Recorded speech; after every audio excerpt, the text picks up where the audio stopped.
Fala, gente, sempre bem? Sempre bem. Quero falar com vocês hoje sobre por que o Ocidente vem perdendo espaço e por que está difícil construir uma identidade no Ocidente, humana, hein?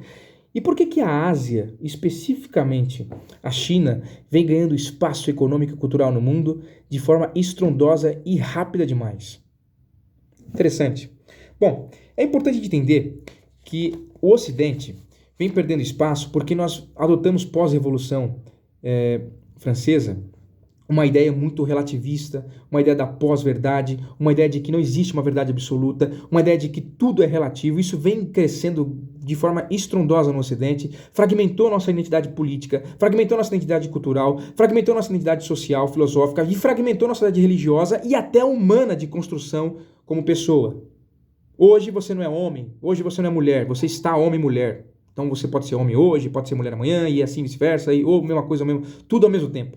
Tudo se relativizou. A era do obscurantismo, da pós-verdade é o que vive o Ocidente. A fragmentação é o princípio básico da divisão e da perda de força, a perca de possibilidade de avanço.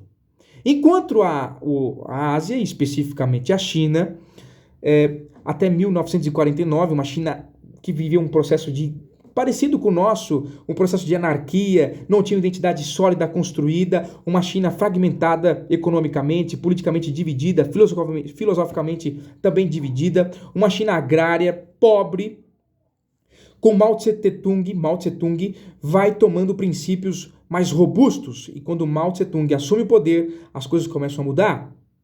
Por quê?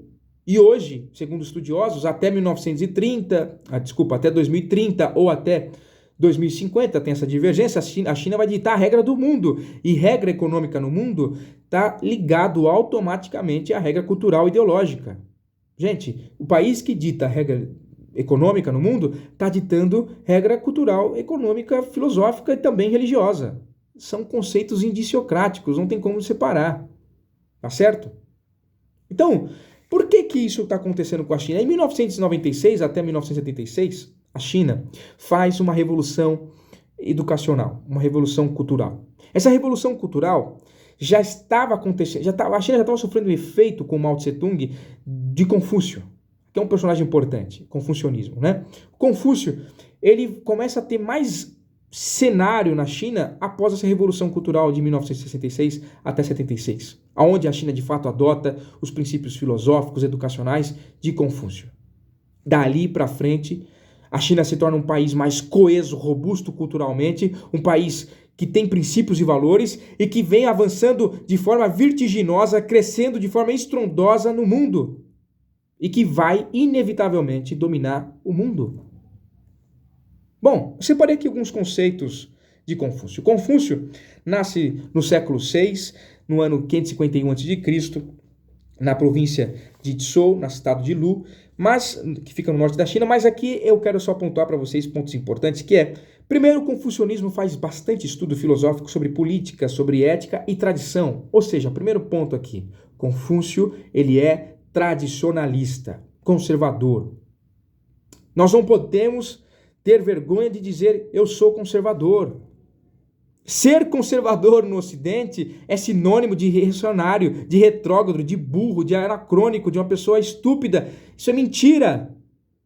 Isso é uma falácia do mundo relativizado, do mundo da pós-verdade do Ocidente. É mentira, gente. Ser conservador é ter princípios culturais, tradicionais, robustos e saber de onde você veio e para onde você vai. Por isso que a China angaria espaço de forma econômica e cultural no mundo. Porque ela é tradicionalista, é comunista e tradicionalista. Ser conservador, você não precisa ser conservador na ideia comunista, você pode ser conservador também na ideia capitalista. Nós não temos isso. Separei aqui alguns princípios do Confúcio, que eu acho interessante ressaltar com vocês, e ele fala sobre o Ren.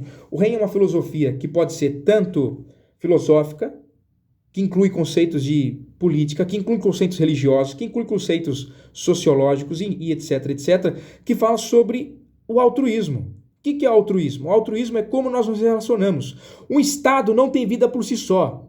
O que forma um Estado são pessoas, seres humanos, eu e você.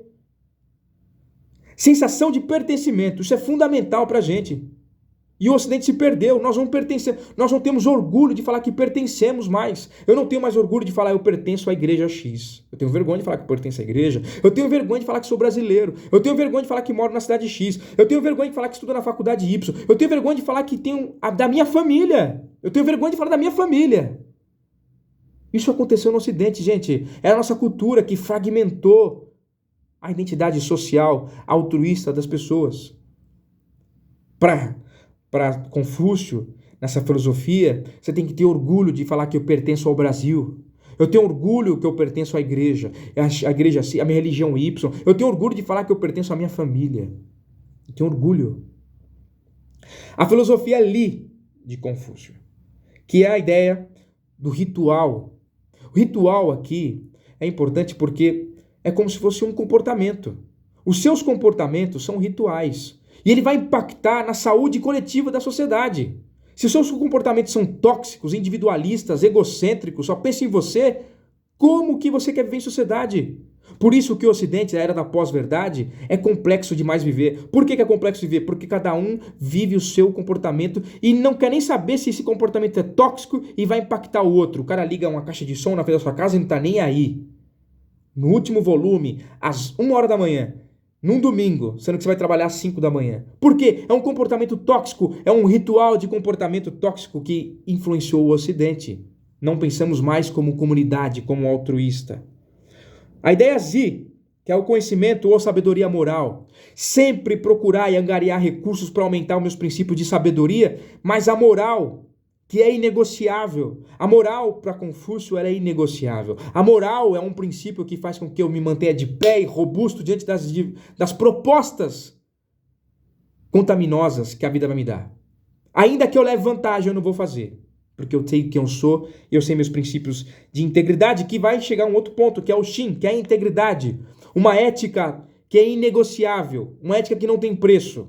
Uma ética que valor nenhum pode comprar. Uma ética que prazer nenhum que eu venha querer ter pode me vender a essa oportunidade de fazer algo errado. Uma ética que ainda que eu tenha prazer, libere hormônios como dopamina, oxitocina, serotonina, eu não vou fazer, porque muito mais do que sensação de prazer, que é a base da filosofia hoje, infelizmente, tóxica, ocidental que a gente vive, que você tem que viver o prazer a qualquer custo, que é a filosofia epicurista, eu não abro mão, prazer nenhum vai fazer eu me vender as minhas integridades, porque eu sou mais fiel às minhas integridades do que qualquer prazer que o Ocidente pode me oferecer. É essa a filosofia. Criam homens e mulheres íntegros de verdade, que não se vende a qualquer oportunidade de luxúria, de prazer, de traição, de conquistas, de bens, de angariação, de ambição. Não se vende porque eu tenho princípios de integridade criados de forma robustas na minha mente. O Zing, que é a fidelidade, coisa que no Ocidente acabou. Você ser fiel é você ter taxado, ter esse nome na sua mente de como você é um retardado, um bobão, um infantil. Hoje não se fala mais de fidelidade conjugal, o que se fala é de poliamor no Ocidente. Você é casado com um, com o outro, com o outro, com o outro, com o outro e tudo aberto. E as pessoas se aceitam. Não existe mais fidelidade nas relações aqui no Ocidente. Gente, o que está acontecendo com a gente? Por isso que a gente está perdendo espaço.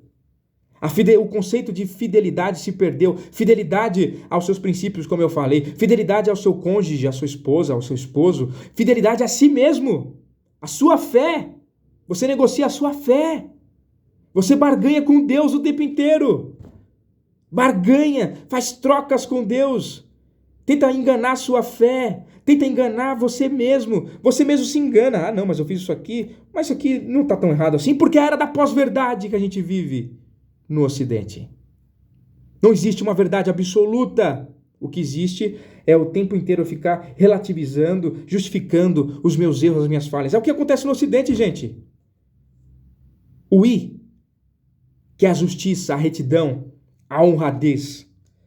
Homens e mulheres, na filosofia de Confúcio, é aquele homem e mulher que sabe o que está fazendo, que é uma pessoa íntegra, que tem uma honradez inegociável. Eu não obedeço às leis por medo das penas. Eu obedeço à lei porque eu sou o código moral social da nossa sociedade. Eu vivo isso.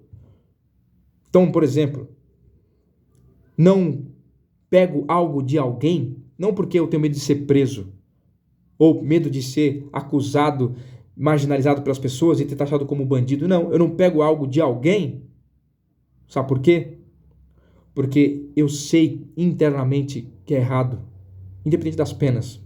E se não existe penas, eu vou continuar sendo honrado e justo e íntegro, porque não é as penas que me fazem ter uma conduta moral, mas é a minha integridade que eu conheci em mim mesmo. Isso aqui, gente, é aprendido na escola, na China. Tudo bem, é um processo de lavagem cerebral muito robusto lá que eles fazem porque é um país comunista. Se um comunismo, que é um comunismo, faz isso, gente, a gente com essa liberdade que a gente tem aqui no Ocidente, a gente não podia fazer isso? Pelo amor de Deus. Eu queria terminar com vocês, fazendo essa reflexão, dizendo que a China cresce de forma vertiginosa. Os tigres asiáticos tomando espaço no âmbito econômico, como eu disse para vocês. País que dita a regra econômica no mundo não é só regra econômica. É uma coisa que é indiciocrático. Regra econômica está automaticamente ligado à regra cultural, filosófica, religiosa. Nós estamos perdendo espaço no Ocidente porque nós estamos xoxos. Nós. E eu separei aqui algumas frases de Confúcio, eu quero ler com vocês. E uma das coisas que ele fala é você ter humildade. Humildade, para Confúcio, não é você ser subserviente. Sabe aquela pessoa que abaixa a cabeça o tempo inteiro? Não. Humildade é você saber ouvir, aprender, para angariar mais autoconhecimento. E é que a gente também não tem no Ocidente. Todo mundo é dono da sua verdade. Todo mundo é dono. Não existe mais um professor no Ocidente. E ser professor no Ocidente é você concordar com uma filosofia de um aluno que tem 10 anos de idade, não sabe nem o que está falando, e você tem que falar que ele está certo. Porque é relativo. A verdade relativizou, gente. Não existe mais uma verdade absoluta. Olha que mundo nós estamos vivendo no Ocidente. E Confúcio diz assim: para conhecermos os amigos é necessário passar pelo sucesso e pela desgraça. No sucesso verificamos a quantidade. E na desgraça verificamos a qualidade das amizades. Olha que coisa incrível, né? Uma outra frase dele: exige muito de ti mesmo e espera pouco dos outros. Assim você vai evitar muitos aborrecimentos. E uma última frase que eu separei é: haja antes de falar e, portanto, fale de acordo com seus atos. Os seus atos falam muito mais do que as suas palavras. Ok? Gente, não tenha medo de ter seus princípios morais. Não tenha medo de falar que você pertence à sua religião. Eu pertenço à igreja X. Não tenha medo de falar que você pertence à sua família. Não tenha medo de falar que você é brasileiro. Tenha orgulho de falar. Porque só assim nós vamos reconstruir a nossa identidade cultural, por exemplo, aqui no Brasil. Só assim nós vamos construir nossa identidade social, de ter orgulho de pertencer, altruísmo, de pertencer. Nós não podemos negligenciar nossa cultura, nosso passado brasileiro, por exemplo. Tem muita coisa ruim que aconteceu, tem. Mas nós temos que aprender com as coisas erradas para reformular e não cometer mais um erro no futuro, no presente. Então nós não podemos negligenciar o nosso passado, relativizar a tal ponto que nós temos que apagar o nosso passado. Tem que apagar esse passado brasileiro. Mentira! Quem fala isso é mentiroso, é relativista, não sabe o que está falando. Nós temos que ter orgulho do nosso passado. E os erros não cometeram novamente. Não tenha medo, não tenha vergonha de falar que você pertence à sua família. Não tenha medo, não tenha vergonha de falar que você pertence a uma cultura brasileira. Não tenha medo, não tenha vergonha de falar que você pertence à sua religião. Porque só assim criaremos homens e mulheres robustos com honradez, como disse Confúcio. E é por isso que a China cresce de forma estrondosa e, infelizmente, é por isso que nós sentimos no Brasil cada vez mais sensação de falta de pertencimento, vergonha, sensação de não pertencer. E quando alguém pergunta a quem está fora do Brasil, né, tem até vergonha de falar que sou brasileiro.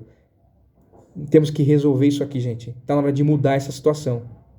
Chega disso. Temos que ter orgulho de falar: eu pertenço ao Brasil, eu pertenço à igreja tal, eu pertenço à filosofia tal, eu pertenço à minha família, eu pertenço a esse passado aqui. E se tem coisa errada nesse passado, nós vamos resolver. Não vamos cometer o mesmo erro, mas eu não tenho vergonha de falar que eu pertenço a essa cultura. Porque é essa cultura que fez você e eu. E não vamos deixar a era da relatividade, da pós-verdade acabar com a nossa construção de identidade humana. Beleza? Um beijo no coração. Se inscreva no canal e dê um like no vídeo. Falou, gente. Até o próximo vídeo.